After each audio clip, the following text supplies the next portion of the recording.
Well, welcome back, everybody, to another attempt at discerning good from bad science. And we need to understand something about science, and that is the use of so called random numbers. We need to understand exactly what these are. Now, from a reader, I got the announcement from a private company, QSide, QUSIDE. QSide unveils the world's first random processing unit. Now, what's this? their uh, their announcement, I'll just sort of paraphrase this.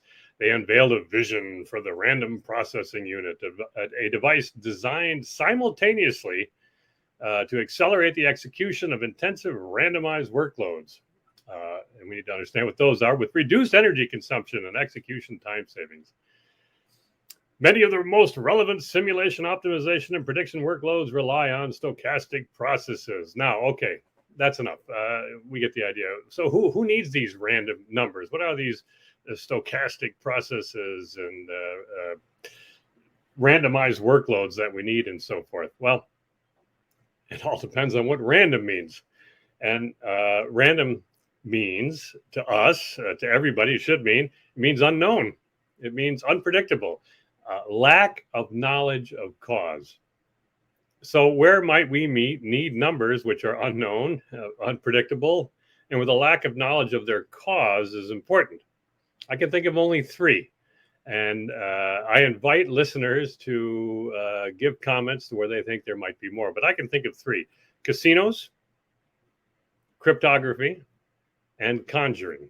So let's go through each of these. Casinos. Casinos are obvious. These are situations where preventing the lack of cause of numbers is paramount. Very obviously. Casinos do not want slot machines where the numbers are predictable. Beyond a certain point, this is also why cards are shuffled to conceal the order of those cards and make the sequence unpredictable up to a point. Card counters seek ways around this randomness, and if they're caught, they're banned. You're not really meant to win.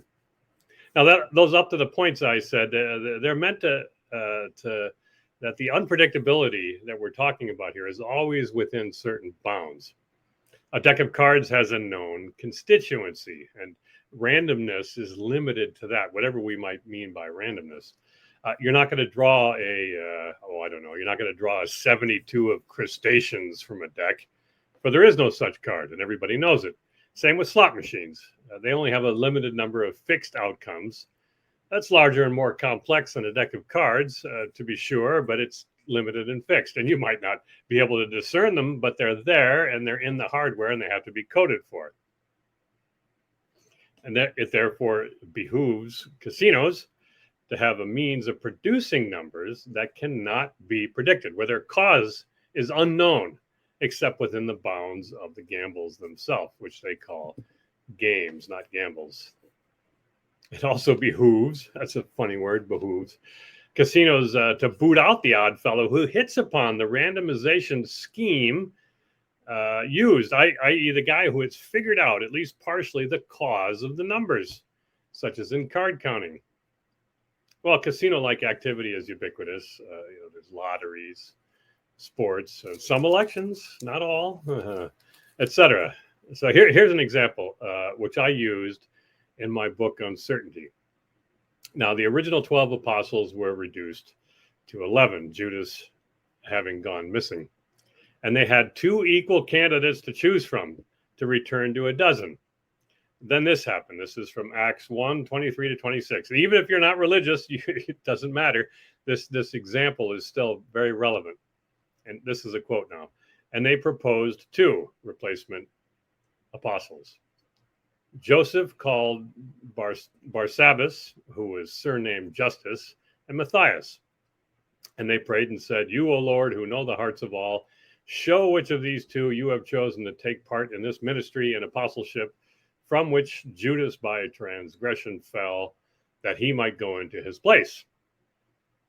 And they cast their lots, and the lot fell on Matthias, and he was numbered with the 11 apostles. Now, obviously, casting lots is like shooting dice or anything like this. Now, you can call this pagan superstition if you like, but the same casting of lots occurs each time a zebra-shirted man tosses a coin to see who received the kickoff. The idea in both cases is the same. Remove a known man-made cause from the choice. That is, remove the possibility of choice or possibility from the choice. We're removing that by putting the cause to something we cannot predict and cannot manipulate. The referee is not blamed for the result of who gets the kickoff, which is unpredictable. Neither are any of the 11 apostles blamed for going either with Matthias or Barsabbas because, of course, they didn't have any choice in it because they couldn't predict the choice. Of course, there's plenty of ways to juice coin tosses and lot throwing, cheating, in other words, which are ways of introducing back those unknown causes, but you have the idea. All right, number 2, cryptography. Just as obvious as with casinos, messages encoded by secret key cannot have their keys predictable. If you can guess a numerical key, even partially, you can decode a message, at least part way. So keys must be generated by means that are at least extremely difficult to predict, if not impossible. And there is nothing more unpredictable than certain quantum phenomena, the causes of which are known to be unknown, which is not to say they lack cause.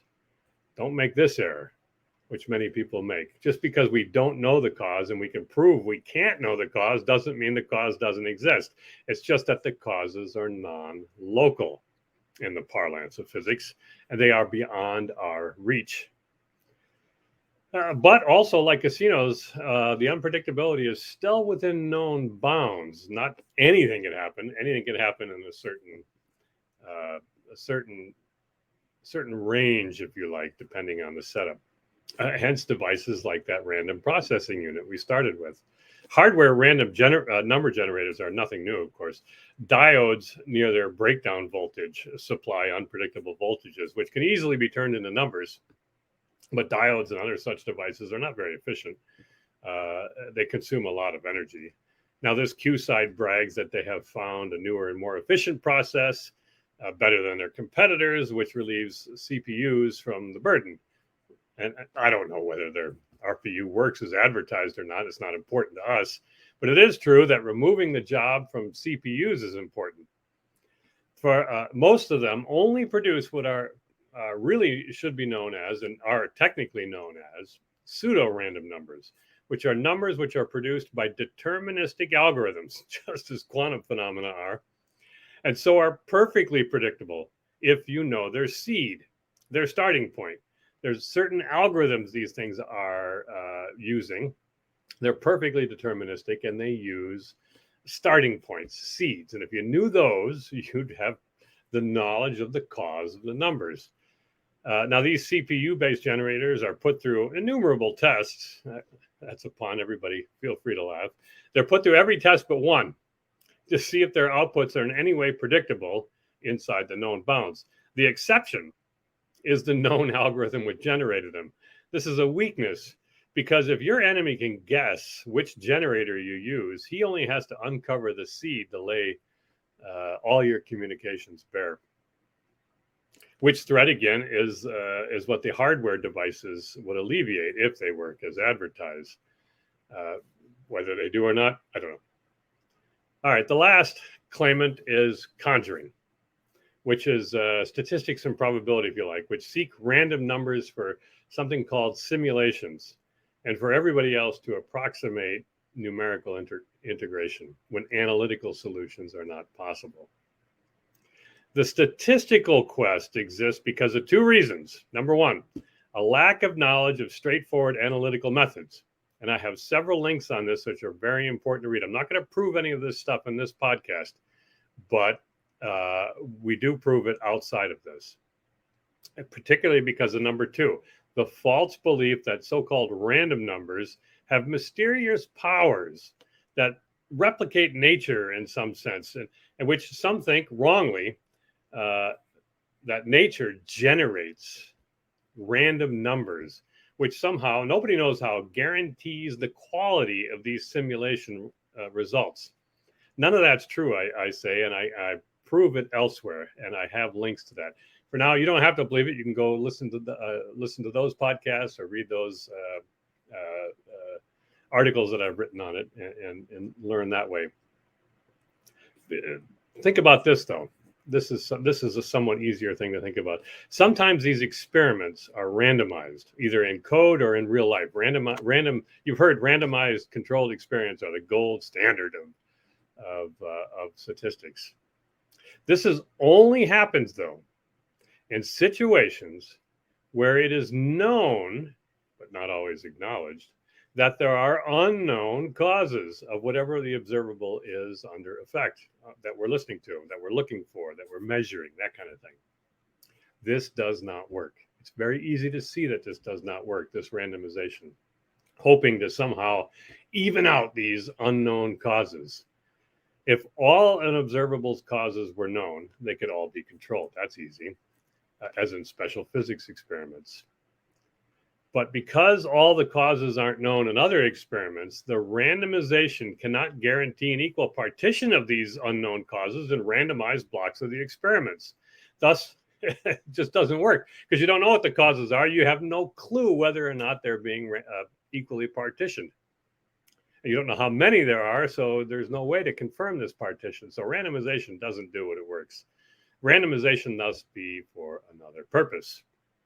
Again, it could always be used in experiments like referees or the apostles casting lots to remove the potential for human bias, to bar or at least make less likely cheating, even unconscious cheating.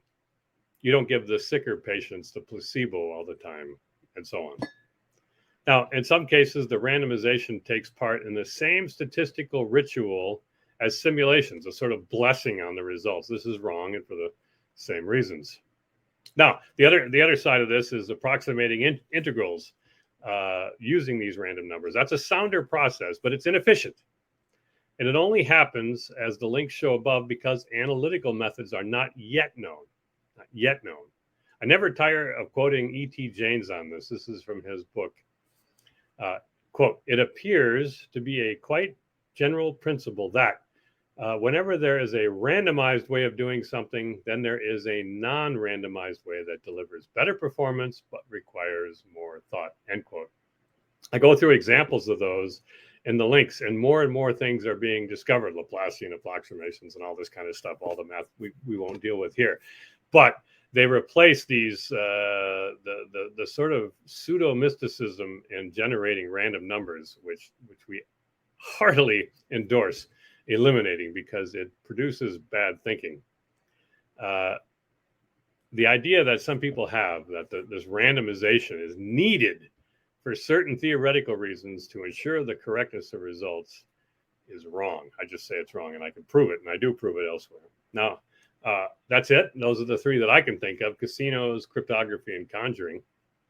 Are there others? I can't think of any, but which is, of course, far from a proof that there are none as can be. I am not omniscient, so maybe you know of other applications that are not equivalent to these three different modes and aren't misguided like simulation. If so, please let us know.